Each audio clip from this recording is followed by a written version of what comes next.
Assalamualaikum warahmatullahi wabarakatuh. Shalom, Om Swastiastu, Namo Buddhaya, salam kebajikan bagi kita semua. Perkenalkan, nama saya Amelia Natali Putri dengan nomor induk mahasiswa 205210299. Pada kesempatan kali ini akan memaparkan materi mengenai psikopat dan teori Lombroso guna memenuhi ujian tengah semester dari mata kuliah kriminologi di kelas A dengan dosen Bapak Heri Firmansyah. Yang pertama, saya akan menjelaskan apa pengertian psikopatik menurut Profesor Robert De Heer.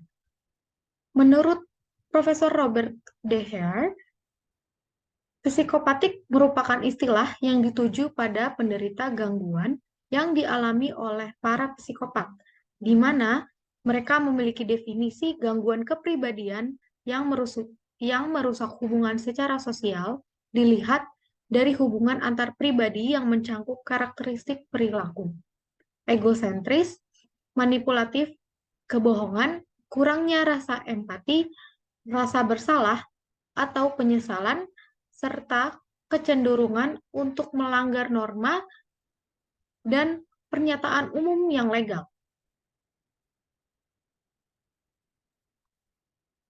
Selanjutnya, saya akan menjelaskan mengenai penyebab seseorang menjadi seorang psikopat. Di sini saya menuliskan ada 5. Yang pertama, ia memiliki gangguan kepribadian saat kanak-kanak. Yang kedua, ia mengalami kekerasan, pelecehan, atau penelantaran saat masih kecil. Yang ketiga, ia mendapatkan pola asuh dari orang tua yang tidak baik. Yang keempat, keadaan lingkungan sosial yang tidak baik. Dan yang kelima, individu tersebut mungkin mendapatkan bullying dari teman-teman pada waktu sekolah.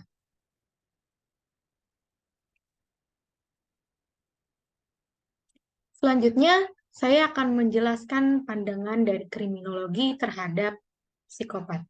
Di dalam pasal 44 ayat 1, Kitab Undang-Undang Hukum Pidana berbunyi, tiada dapat dipidana barang siapa mengerjakan suatu perbuatan yang tidak dapat dipertanggungjawabkan kepadanya sebab kurang sempurna akal atau sakit berubah akal.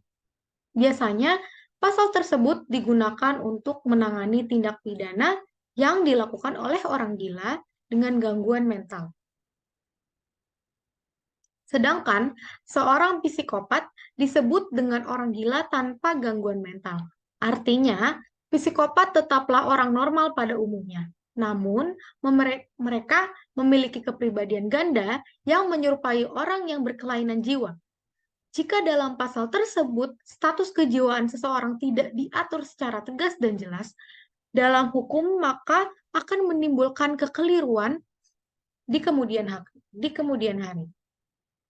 Berdasarkan peraturan perundang-undangan, bahwasannya suatu tindak pidana kejahatan dengan sengaja menghilangkan nyawa orang lain, baik dilakukan oleh seorang dengan gangguan kejiwaan ataupun orang yang mengidap psikopat, dapat mempertanggungjawabkan perbuatannya atau dapat dikenakan hukuman.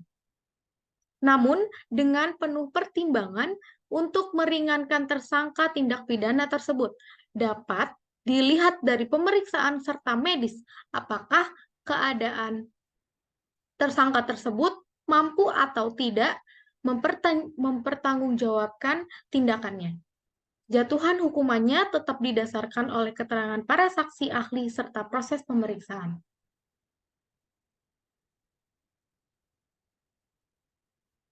Selanjutnya, saya akan masih menjelaskan pandangan kriminologi terhadap seorang psikopat.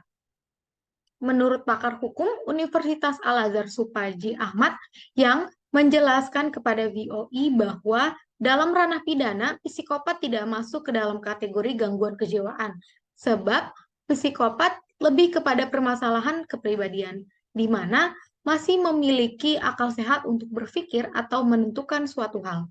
Untuk itulah dalam ilmu hukum pidana, terkait hal-hal yang menyangkut kejiwaan, dikenakan alasan penghapusan pidana. Salah satunya adalah alasan pemaaf.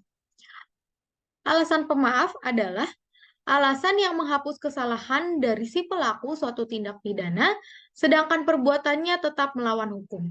Jadi, dalam alasan pemaaf dilihat dari sisi orang atau pelakunya secara subjektif, misalnya lantaran pelakunya tak waras atau gila sehingga tak dapat mempertanggungjawabkan perbuatannya itu. Untuk itulah, maka psikopat tidak mendapatkan alasan pemaaf seperti yang telah disebutkan dalam pasal 44 KUHP. Selanjutnya, bahwa seorang psikopat tidak termasuk keadaan yang tidak dapat dipertanggungjawabkan karena jiwanya terganggu, karena penyakit. Dengan kata lain, tidak termasuk alasan penghapus pidana dalam pasal 44 ayat 1 KUHP. Di Indonesia, bila orang-orang yang dihinggapi penyakit demikian itu tidak dapat ditentukan bahwa mereka mendapatkan gangguan penyakit atau tubuh tidak sempurna jiwanya. Mereka ini dapat dihukum. Selanjutnya, saya akan menjelaskan mengenai salah satu contoh kasus dari seorang psikopat. Ferry Idam Henansyah alias Rian Jombang. Kasus ini sempat menggemparkan seantero Indonesia kala itu. Bagaimana tidak, Rian yang terlihat kalem, penuh senyum, dan terkesan baik-baik saja, ternyata menyimpan sesuatu yang sangat berbahaya dalam dirinya. Potongan-potongan tubuh yang ditemukan di dalam tas dan plastik di dekat kebun binatang Ragunan, Jakarta Selatan, diketahui adalah Heri Santoso, seorang manajer penjualan di sebuah perusahaan swasta berumur 40 tahun, lantas membuka semuanya ke Dok Rian. Polisi bergerak cepat, lantas berhasil menciduk Rian, dan dari sanalah terungkap bahwa Heri bukanlah korban yang pertama, tetapi Rian telah menghabisi 10 korban lain di kampung halamannya di Jombang. Baik, demikianlah pemaparan saya mengenai psikopat. Selanjutnya, saya akan masuk ke dalam materi yang kedua, yaitu mengenai teori Lombroso. Yang pertama, saya akan menjelaskan mengenai apa pengertian dari teori Lombroso.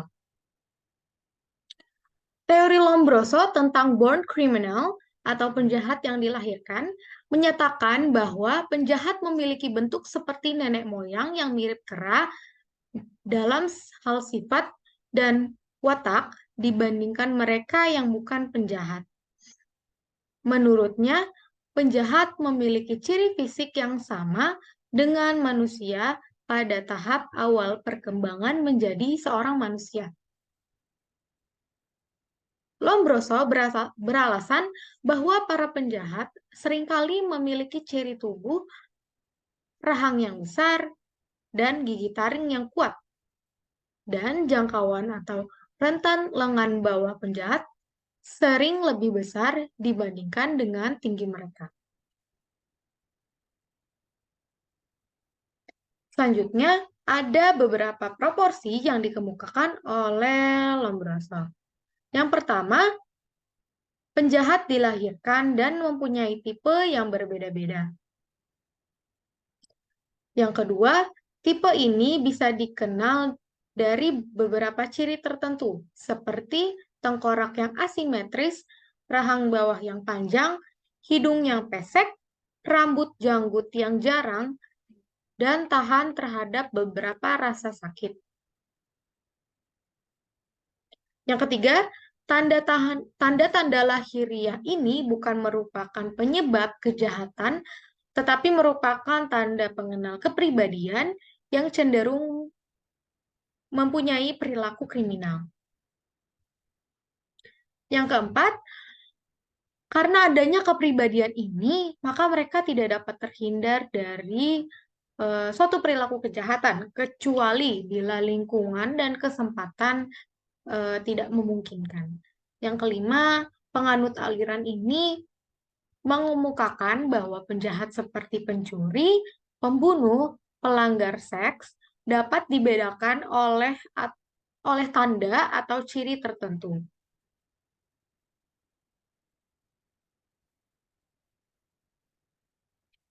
Selanjutnya, hipotesa Lombroso ini tentang sifat jahat seseorang terlihat sebagai sebuah argumentasi yang penuh dengan kebencian dan arogansi. Mengapa? Karena teori ini menganggap seseorang sebagai penjahat sebelum membuktikan tuduhan tersebut sangat bertentangan dengan asas hukum pidana, yakni asas praduga tak bersalah. Pada akhirnya, teori dari Lombroso ini melahirkan sebuah tindakan yang menjadi trigger terhadap pelanggaran hak asasi manusia. Orang-orang yang dianggap jahat tersebut pada akhirnya akan mendapatkan perlakuan buruk dari para penegak hukum.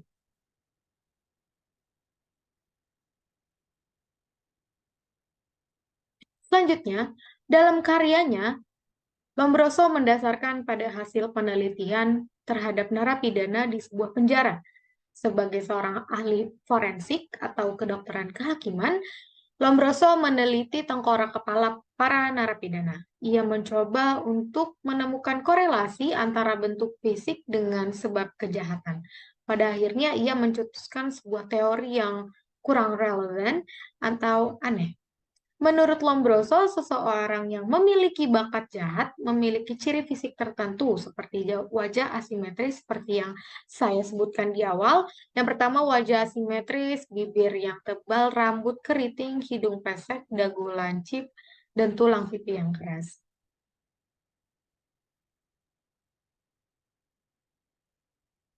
Demikian penjelasan dan pemaparan materi saya mengenai teori Lombroso. Dan berakhir juga penjelasan dan pemaparan materi saya tentang psikopat dan teori Lombroso. Terima kasih kepada teman-teman yang sudah menonton dan terima kasih kepada Bapak Heri. Saya mohon maaf apabila ada kesalahan dalam pengucapan. Wahil taufiq wal hidayah. Wassalamualaikum warahmatullahi wabarakatuh. Shalom, Om Santi Santi Om, Namo Buddhaya. Selamat siang.